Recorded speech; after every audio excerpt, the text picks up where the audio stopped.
केदारनाथ धाम वाले रूट पे लंबा सा जाम लगा है गाड़ियों का। कुछ ऐसे सिंपल सा डिजाइन रखा है भाई। पहाड़ में ना ये सारे काम करवाना बहुत मुश्किल है भाई। दिल खुश हो गया ये वाला काम देख के। एक होती है बारिश और दूसरी होती है खतरनाक वाली बारिश। तो पिछली वीडियो में आपने देखा कि हम निकल पड़े थे देहरादून से घर की ओर। बहुत गर्मी वाला माहौल था, ऐसे में ही निकल पड़े और ऋषिकेश में जो जाम मिला ना उसका तो फिर कहना ही क्या। और अगस्त मुनि के पास में सिल्ली में बाइक में पता नहीं क्या हो गया, कुछ खट की आवाज़ आई। या तो इसकी क्लच प्लेट उड़ गई या फिर चेन निकल गई है। पास में ही मैकेनिक है, उसके पास दिखवाते हैं एक बारी।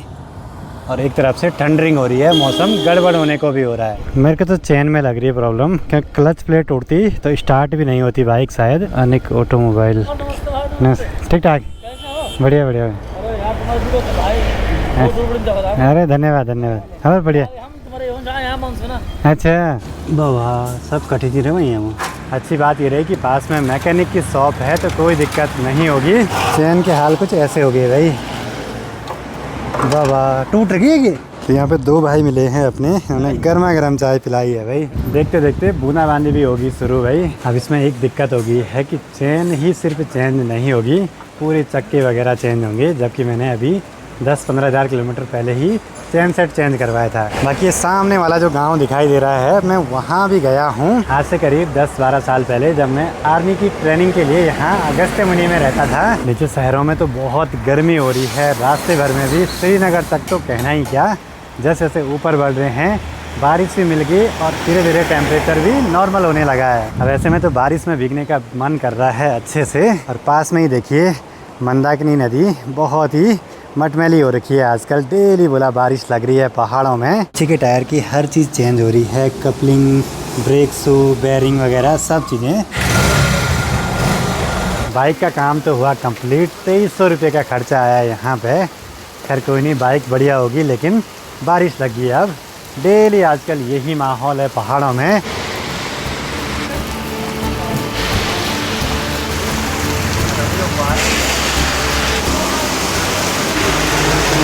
सोचिए शहरों में कितनी गर्मी हो रही है और यहाँ बारिश से टेम्परेचर हो गया नॉर्मल। एक होती है बारिश और दूसरी होती है खतरनाक वाली बारिश। ये तो वही होगी भाई, बहाने वाली बारिश भाई। और साथ ही जो प्लास्टिक वाला सामान ऋषिकेश से ट्रांसपोर्ट में भिजवाया था मनसूना के लिए, वो भी अभी उतार दिया है मनसूना मार्केट में। सही है भाई। और आजकल में गद्दे वगैरह भी पहुँच जाएंगे। जब जाम लगा था और हम बाइक से फटाफट आगे बढ़ रहे थे, तब लग रहा था कि बाइक बढ़िया है। बारिश लगी, अब लग रहा है कि गाड़ी बढ़िया है। दोनों के अपने अपने फ़ायदे हैं भाई। चलो जी, थोड़ा बारिश बंद होगी, सामने नीला आकाश दिखने लगा है। पर अब बाइक की खटखट की आवाज़ भी ख़त्म होगी भाई।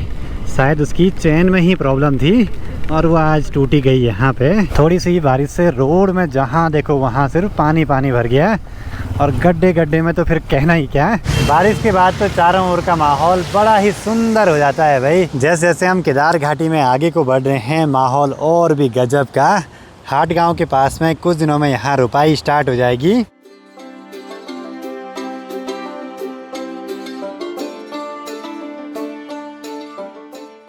कुछ कुछ जगहों पे रोड की कंडीशन ऐसी है भाई, यात्री आ रहे ठेके पे रुक रहे हैं। अब की ये यात्रा कम और पर्यटन ज़्यादा हो गया है।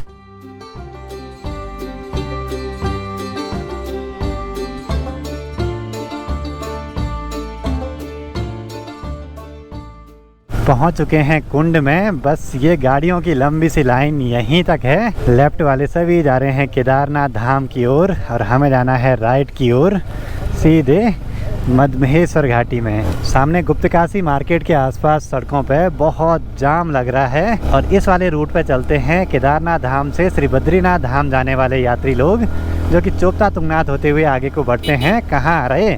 जय हो बजरंगबली जी। चलो जी, एंटर कर चुके हैं अपने ऊखीमठ मार्केट में। अभी रुके हैं ज़रा ऊखीमठ के पास में। ठीक नीचे पे है ओमकारेश्वर मंदिर, जहाँ से कि कल सुबह सुबह भगवान मधमहेश्वर जी की डोली प्रस्थान करेगी अपने धाम मधमहेश्वर धाम के लिए। बारिश के बाद तो आसपास का माहौल बड़ा ही सुहावना सा हो गया है। लेकिन ठीक सामने देखिए केदारनाथ धाम वाले रूट पे लंबा सा जाम लगा है गाड़ियों का।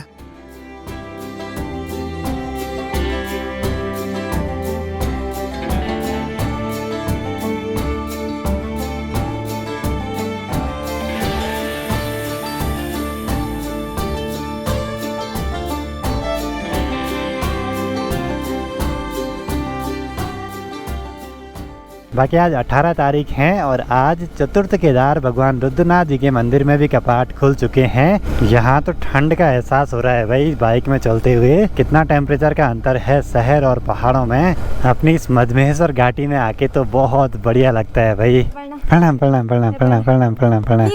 बढ़िया है, प्रणाम प्रणाम। हाँ चलो, और पायल भी मिल गई। पायल ने क्या रखा? गणित, बायोलॉजी, क्या मैथ्स रखी? फिजिक्स, केमिस्ट्री, मैथ्स है। शाम के 6:17 पहुंच चुके हैं मनसुना मार्केट में। तो ऋतिक की तैयारी है रांची जाने की। मिलते हैं तब भाई। चाहे कहीं भी चले जाओ लेकिन गांव में और घर में आने का तो सुकून ही कुछ अलग रहता है। चारों ओर देखिए बस हरियाली ही हरियाली। घर पे देखिए पूरा स्टील का सामान ऐसे बिखरा पड़ा है। चलो जी, पहुंच चुके हैं बहुत दिनों के बाद अपने घर पे। और मेरे से पहले यहाँ सारा सामान पहुंच गया जो भी ऋषिकेश से हमने डलवाया था प्लास्टिक वाली शॉप से। और ट्रांसपोर्ट में इतना सामान आया करीब 2000 रुपये में। 4-5 दिनों से देहरादून में था तो फिर आज घर आके यहाँ बहुत सारे बदलाव दिखाई दे रहे हैं। सबसे मेन घर पे रेलिंग का काम शुरू हो गया, SS वाली।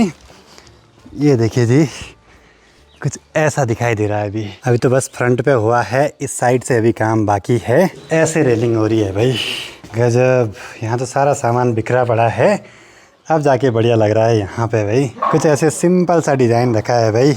मेन ये मास्टर पिलर भी बिल्कुल सिंपल वाले, और ऊपर से ये करीब 3 इंच का पट्टा। नीचे सेम वही डिज़ाइन जो ऊपर छत पे है। और रेलिंग की हाइट इतनी है भाई। ठीक है, बढ़िया है, मस्त है मस्त। लाइट इतनी जा रही है बोला कि क्या ही बोले हैं। इनको काम करने को बिल्कुल नहीं हो रहा है। खैर कोई नहीं, आराम आराम से होगा, पर हो जाएगा कभी ना कभी। और मिस्त्री के साथ हेल्पर का काम कर रहे हैं, पापा जी हैं। मिस्त्री मेरे को देगा ना।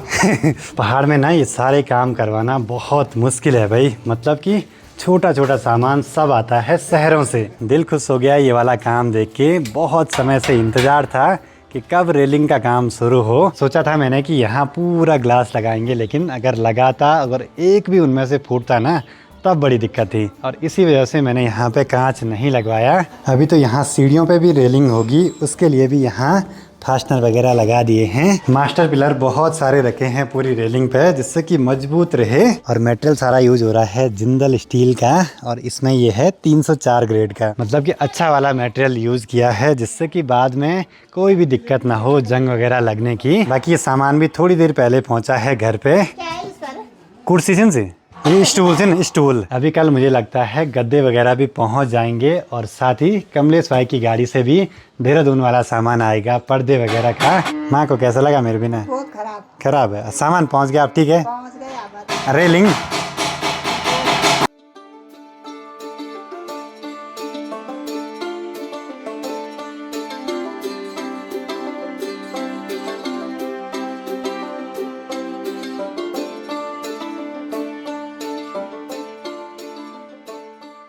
अभी तो इस पूरे सामान को चेक भी करना है, अनबॉक्सिंग करनी है, और इसकी जगह पे सेट भी करना है।